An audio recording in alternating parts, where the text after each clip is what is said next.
don't understand why we have to have these filler episodes. They leave us with nothing. They set us up for what we know next week is going to be monumental. It is going to be, we're going to have fights here, fights there, fights everywhere. We are.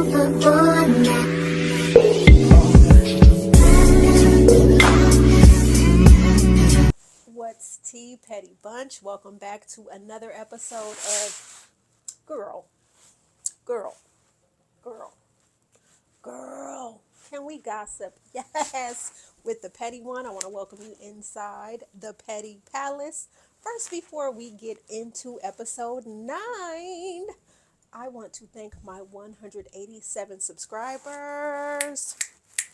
Y'all doing that. Thank you for holding me down and for liking my content and for sharing it. Y'all don't even know. This is so exciting for me. Once again, a free way to support my channel will always be to share it, to push me out into these YouTube algorithm streets, so people who don't know I'm here will come across my videos and be like, yes, I want to join the Petty Bunch family. So without further ado, let's get into this episode. First of all, we already know when everybody arrived to Key West, to the couples trip, that, I'm sorry, but there was a lot of fake and phoniness going on to me. It was like everyone is walking on eggshells trying to present their representatives, which 9 times out of 10, these ladies then fucked with each other for how long? So they already know the triggers, the quirks. It was just so cringe just to see them pretending to be nice, pretending that they liked each other, the hugs, the kisses. It was just like, y'all. And I'm surprised Toya didn't say, y'all, please stop with the fakeness. Let's just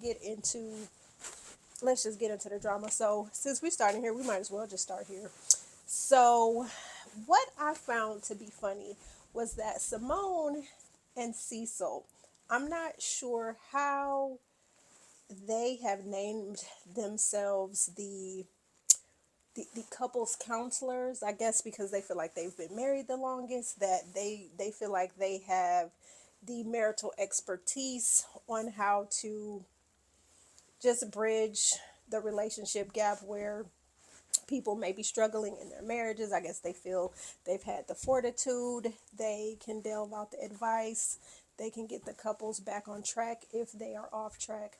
So them putting this couples trip together, but then allowing Heavenly to assist. Now, you guys remember, I can't remember what season that was. It was the beginning stages when Mariah and Dr. Aiden were still on the show.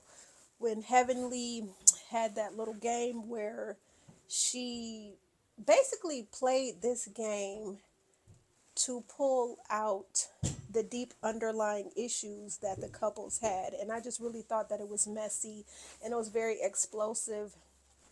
And to me, I mean, yes, it made for good TV, but at the detriment of these marriages. You guys remember how Simone and Cecil had that big eruption about him spending that money that he shouldn't have without asking her. There was that. Quad and Greg were going through their bullshit. Just a lot of other things that I feel like, I get it, it's reality TV. We want the ratings. We want the drama. But as a married person, I just really thought that that was low down gutter snipeness, especially since Heavenly did not sit and she did not spill any of her marital tea or marital drama for the masses to consume. But she was so thirsty and so hungry to be eating up everybody else's bullshit that she didn't do the work. She made them do the work. And again, I just have to ask, what is Heavenly Kimes' storyline? Because at this point, I'm seeing she is messy. Again, Simone, the fact that you tagged her in to help with planning this couples trip bad move, messy move. I feel like if you're trying to create enemies, then it's like Heavenly is most definitely the one you want to align yourself with.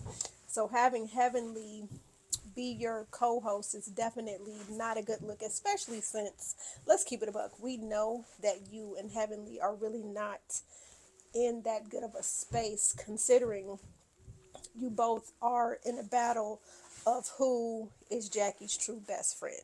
I see it. You guys are tiptoeing around it, not really getting too much into that, but I see it. I sense it. Yeah, it's like you guys have an understanding. It's not like y'all are the best of friends. I'm gonna say y'all are the best of frenemies and have an understanding. So they welcome the couples. What I thought was so crazy was to see, again, everybody playing nicely, being phony. We saw Dr. Heavenly reach out and hug Sweet Tea. Oh, Tea, how you doing? How you doing, baby? Talking about how after the Sweet and Savory event, she apologized to Sweet Tea and to Dr. G, and they actually had conversations. And I guess, they waved the white flag, they surrendered, they put it all out there and decided to play nice. So I thought that was, once again, you can still see there, there is tension, there, it was cringe again. So then Heavenly sees Contessa. Contessa's like, yo, because Scott did already told her, like, listen, don't muck this weekend up. We want to have a good time. I need you to be better. And I feel like Tess is trying to do what her husband has suggested. And so she and Heavenly hug, but I like the way Tess strong armed her and kind of like hugged her ass down to the ground. Like, I see, bitch. Don't try me. So I thought that was funny. And seeing Dr. Simone love on King, so tough because, again, this is his first time on a couples trip, also with Dr. Mimi and Steve, their first times too. But seeing Simone hug on King, and then Toya whispered to her, oh, well, you got to give everybody that same love. When you see Dr. G, you got to hug him too. So, again, this whole trip to me is not, it's not showing unity. It's not showing positive couples doing their thing, because if it was, there's no way that Heavenly should have had access to feel like it was okay for her to invite Phaedra's ex-husband.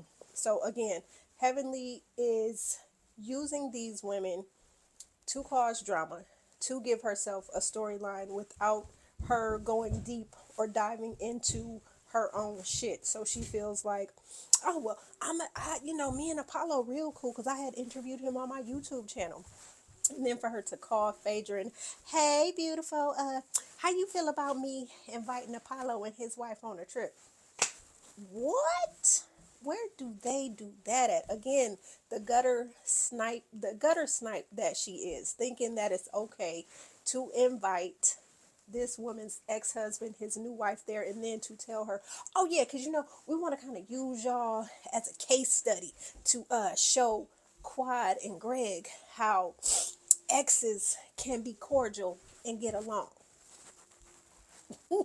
Again, Phaedra and Apollo are cool-ish. They not cool. They have a co-parenting situation because they have two sons to raise. So it's like, how dare you call this man and ask him and his new wife if they want to come on a trip, knowing that his ex-wife is going to be there. So I thought that was crazy. Also, again, with the whole Quad, King, Sweet Tea, Dr. G. Now, y'all can say what y'all want to say, but I feel like, I don't know, somebody in this situation probably should have fallen back and not gone on the trip, because we see what's about to happen.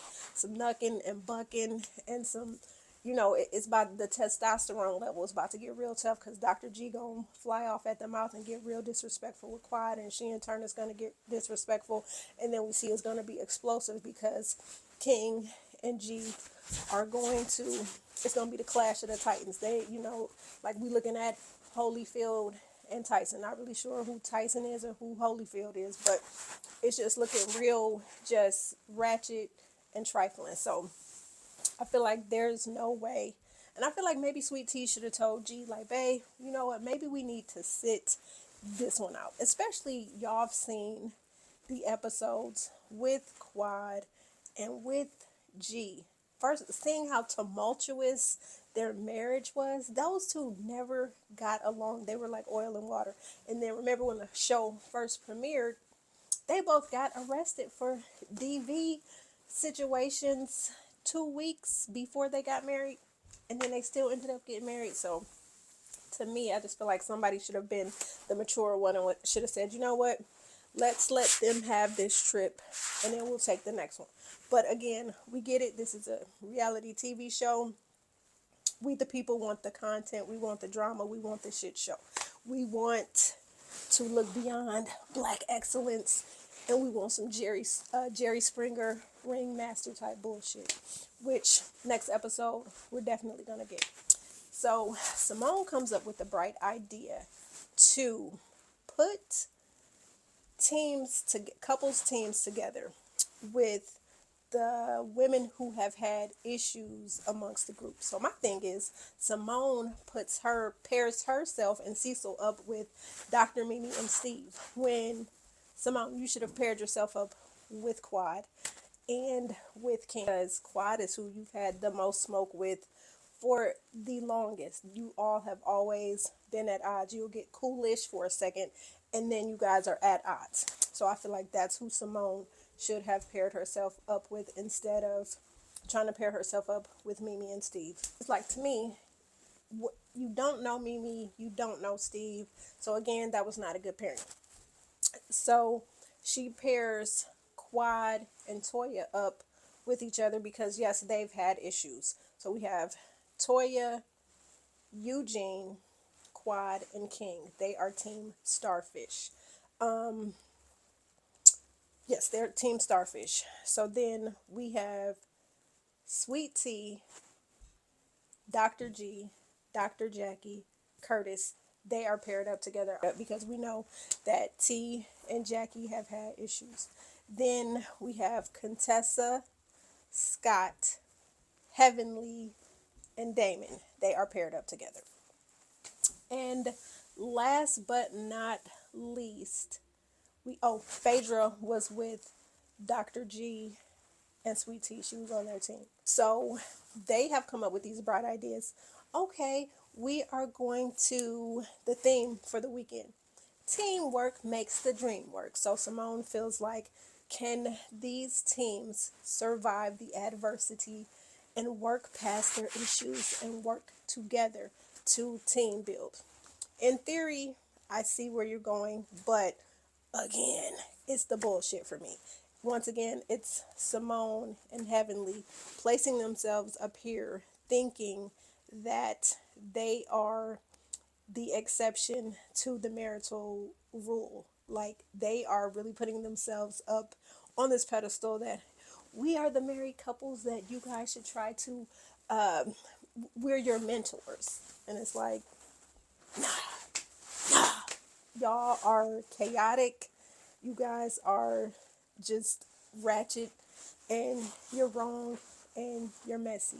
So as the couples, so Simone and Heavenly gave each of the couples their own shirts, and this was after they had checked into their rooms, and so they all meet up for lunch. So at lunch there is the drama. Of course, all the teams come together and they're like, oh my god, I can't believe I'm like linked up with Heavenly.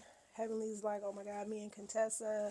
So everybody's just, it's weighing on them. Like, damn, I'm really on a team with my nemesis. This is some wild and some crazy explosive type. This is some crazy shit. So everybody's sitting there getting comfortable. So Simone tries to be funny with Phaedra. And so she's like, Phaedra, I made some shirts because we still trying to figure out what kind of bitches we are. Because y'all remember Phaedra during the Med Gala where they were trying to play her that, hey, you doing all this talk, but you're not backing up this money that you said you could raise, because they're still saying that Phaedra owes them $52,000, when y'all remember Phaedra was like, that ain't no thing, that ain't no thing. I could, it's coming out of my pocket. I'll gladly pay for it, whatever, whatever, whatever. So basically, Phaedra feels that she is better than all of them. So Simone is trying to embarrass Phaedra and call her on her shit. So Phaedra pretty much stood 10 toes down, like, I said what I said. So it's pretty much like, y'all simple bitches is not going to make me feel like I'm not the shit. And I'm not gonna lie, I'm going to agree that they put Phaedra on this pedestal. When Phaedra came on the show, they all salivated at the opportunity to be her friend and to be under her. It was giving single black females. They were all oohing and eyeing, and Phaedra so fabulous, Phaedra so this, Phaedra so that. So y'all put her on that pedestal, making her think that she's that bitch, and that's the attitude that she has. Y'all gotta understand, y'all know who Phaedra Parks is. Y'all done watched her on Real Housewives of Atlanta. Y'all know that's who Phaedra is. That's what Phaedra does. Y'all set the precedent for her, so you will not knock her off her pedestal. Now, mind you, let's keep it a buck. Simone, Jackie, even crappy Heavenly, they are all bosses. Black women bosses in their own right. They are very much millionairesses. They have their own practices. They are thriving. They are reputable doctors within their community. So we are not going to take away from that fact that they are all doing big things. They have amazing houses. They got hella cars. They got hella money, just like Phaedra. Their money is long. But y'all made it so Phaedra was that girl. So Phaedra's that girl. And so she's standing 10 toes down, like, I said what I said. So then what was funny was Quad trying to take up for these type of bitches. These type of bitches go to the White House. Do you understand what I'm trying to say? And Phaedra's like, no. So I thought that was crazy. I low-key gagged on that, because it's like, Phaedra's like, I don't give a good hot damn about them going to no damn White House. I can get invited to the White House. I don't know about during this administration, but the last one, most definitely. So that being said, it's like, Simone, y'all created the Frankenstein. So now y'all got to live with Frankenstein. Y'all created that shit, so y'all live with it. So next week is going to be some drama. I'm here for it. And I kind of wish that this episode would have given us the drama and not all this just non-nutritional value. Y'all know how I do.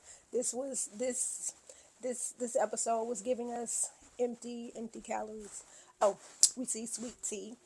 And Dr. Mimi was helping Sweet Tea remove some extra things, I guess, that Quad had left behind in her haste to move out of Dr. G's house. So Sweet Tea is throwing Quad's leftover shit away. And I just want to know, how do y'all feel about that? Do y'all think it was a good move for Sweet Tea to want to move into Dr. G and Quad's old house? A house that was filled with nothing but turmoil, chaos, fighting, violence. I don't know. For me, I would have to been like, look, love you, babe, but let's move somewhere else. We can sell this one or sublease it to somebody, but I do not want that bad juju. I don't want to be walking into the just the heaviness of what went on in this house. No matter how much you sage away the drama or pray over the drama, there still lies some type. And they did it in that house. Like, nah, no. I would have to been like, yo, let's move. Let's start fresh. Let's start this marriage off fresh, not in your old marital home. Let's get a condo and build a new house if they got it like that financially. So that's kind of how I feel about that. Also, what do y'all think about Sweet Tea calling her speed dating event, Sweet and Savory. When ain't that the name of Quad's seasoning line?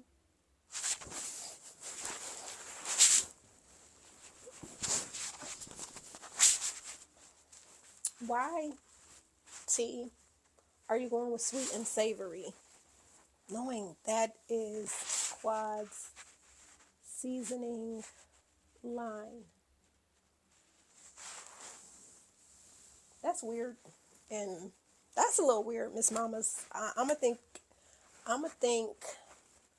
that I think that you need to go back to the drawing board and come up with a new name to your brand your business with. Not Sweet and Savory, speed dating. Don't do it. Don't do it.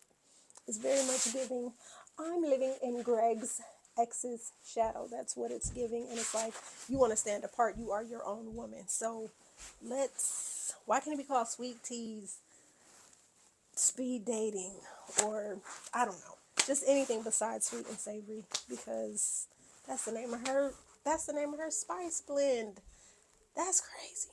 Okay, Dr. Jackie, Heavenly, and Simone visited the White House to talk about women's reproductive rights, and they got an opportunity to meet Vice President Kamala Harris and to discuss the impacts of Roe versus Wade being overturned. And I enjoyed this, segment where we got to see black women being black bosses and engaging with another top black woman boss. So I thought that was really good, and they got an opportunity to take a picture with her.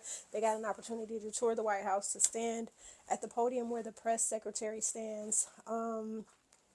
Yeah, it was just, dream deferred.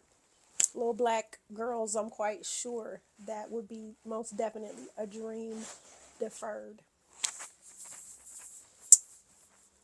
No, little black girls, this was definitely just a dream come true to visit a place where we were not even allowed to step foot into, but to be able as a black woman to go in and shake the hand of another black woman who was the second in command of the country.